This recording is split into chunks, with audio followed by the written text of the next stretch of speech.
between the Earth and the Moon. So we'll do the same thing. We'll circle the Earth twice. That takes about 3 hours. Those 3 hours, our flight controller on the ground will take a look at the performance of all of our different systems. The flight controllers will agree. We'll tell that engine to turn on a second time. This time burn for about 6 minutes. Increase our speed from that Earth circling 17,500 miles an hour, 5 miles a second. Bring it up to about 24,200 miles an hour, nearly 7 miles a second.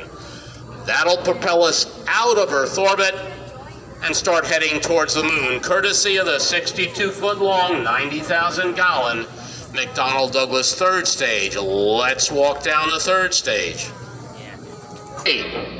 Now on top of the third stage, you see what appears to be kind of like an empty section in there. Well, it's not empty in real life. It is empty right now because we're making a new exhibit underneath it. But inside that empty section would be one of the most important parts of our mission, the lunar lander, the part that's actually going to take us down to the surface of the Moon. And it's stored in that area on the way to the Moon.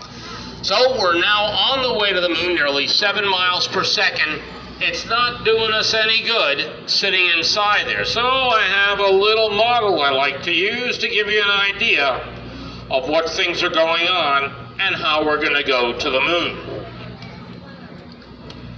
Here we have that cone section. Right there is what you see in front of us. Underneath it is going to be the lunar landing craft.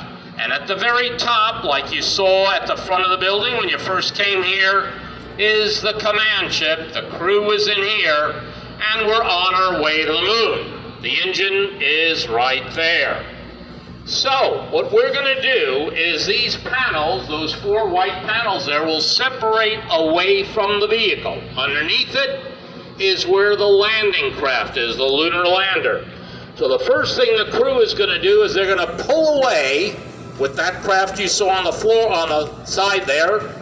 Go out about 100 feet. Turn around. Head back in towards this rocket stage. Those 4 white panels right there will be blown away from the vehicle. And at the top of the vehicle will be that landing craft. They'll come in and connect to it. Then pull it out.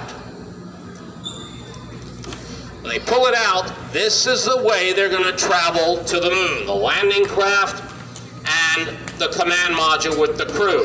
They'll go to the Moon for the next 3 days. 3 days from now, we want to enter orbit around the Moon. So we're going to fire this engine, that big engine you saw at the other end, to slow us down.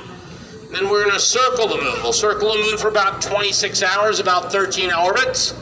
Give those flight controllers on the ground a look at the performance of everything. If everything still looks okay, we'll tell the astronauts to separate the 2 craft and do the landing. In the case of Apollo 11, 2 of the astronauts, Armstrong and Aldrin, came out of the spacecraft, went through the tunnel into the landing craft. Mike Collins stayed aboard.